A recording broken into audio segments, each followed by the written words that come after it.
राष्ट्रीय शक्ति में सैनिक तैयारी।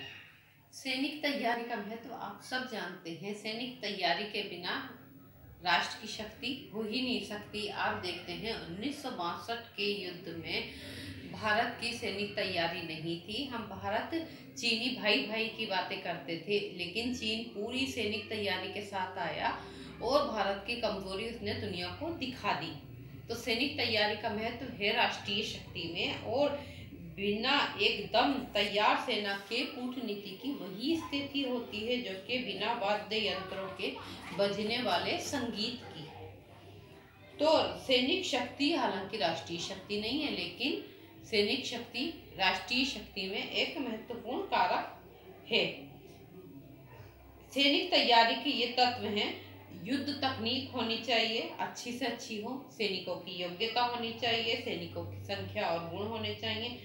तो सैनिक ज्यादा से ज्यादा तो होने ही चाहिए, संख्या होनी चाहिए, लेकिन उसके बाद सैनिक प्रशिक्षित भी होने चाहिए, सारे उनको आधुनिक हथियार चलाने और सब कुछ आता हो। और फिर दूसरी तरफ सेना तैयार होनी चाहिए, एकदम से तैयार होनी चाहिए। आप देखेंगे अरब देशों की तुलना में इजराइल की सेना हमेशा तैयार रहती थी और वो जीत की स्थिति में रहा है हमेशा इसी तरह से। और अरब देशों का मनोबल कम हो जाता था, और सैनिक तैयारी होगी तभी देश की क्षमता को उचित प्रयोग में लाया जा सकता है। अब है नेतृत्व। आप सब जानते हैं कि नेतृत्व एक अकेला स्वतंत्र तत्व भी हो सकता है। कभी कभी इतना प्रभावशाली हो जाता है नेता के, उस नेता के नाम से ही देश की पहचान होती है। ये सब कहने की जरूरत नहीं है, आप सब जानते हैं। माओ ने चीन की सोई हुई शक्तियों को जगा दिया था और चीन को महाशक्ति बना दिया। भारत का भी सौभाग्य था, नेहरू, इंदिरा गांधी जैसे बड़े बड़े नेता भारत को मिले हैं जिन्होंने भारत को एक शक्ति बनाने में योगदान दिया। और नेता आप देखेंगे शासन व्यवस्था कोई सी भी हो, चाहे वो राष्ट्रतात्मक हो या प्रजातांत्रिक हो, लेकिन नेता की भूमिका सब में महत्वपूर्ण होती है। नेता के गुण, नेता के महानता, नेता के कुशल नेतृत्व से ही राष्ट्र की शक्ति प्रभावित होती है। बढ़िया शक्ति, चालाकी, बुद्धि, ज्ञान आदि जो क्षमता होगी वही नेता शक्तिशाली माना जाएगा।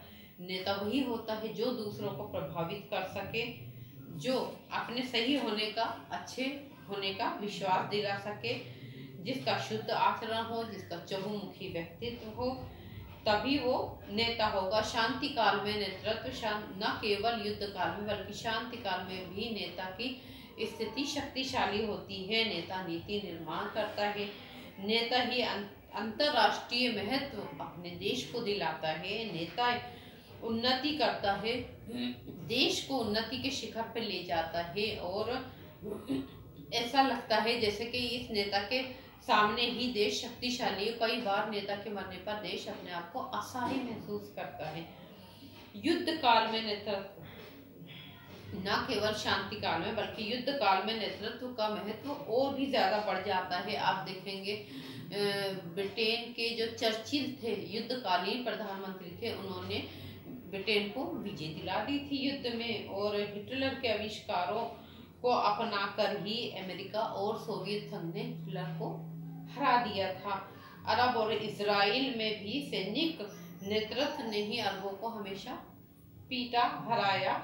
और Napoleon, Bismarck, Hitler, Stalin, Mussolini, Mao, Fidel Castro, Pandit Nehru, Shrimati Gandhi जैसे विश्व के बड़े बड़े नेता हुए हैं जिन्होंने बहुत बुलंदियां प्राप्त की हैं, अपने देश को ऊंचा उठाया है और अंतरराष्ट्रीय समीकरण ही बदल दिए हैं। श्रीमती गांधी के बारे में कहा जाता है कि उन दुनिया तो है इतिहास को बदल देती है, लेकिन इंदिरा गांधी एक ऐसी प्राइम मिनिस्टर थी जिसने विश्व के भूगोल को ही बदल कर रख दिया। बांग्लादेश नामक एक नए देश की स्थापना की थी, सब जानते हैं इसको। अब हिटलर के बाद चर्चिल ने जो ये कहा था अपने युद्ध में, उसने कहा था और राष्ट्र में जान फूंक दी थी कि हम समुद्र तट पे लड़ेंगे, हवाई क्षेत्रों में लड़ेंगे, खेतों में, गलियों में, पहाड़ों पे लड़ेंगे, लेकिन आत्मसमर्पण हम नहीं करेंगे। तो नेता की शक्ति के कारण ही देश के जो राष्ट्रीय शक्ति के तत्व होते हैं उनको समन्वित किया जाता है, निर्जीव तत्वों में जान फूंकी जाती है, उनको शक्तिशाली बनाया जाता है, कच्चे माल का उपयोग करके देश को शक्तिशाली बनाता है।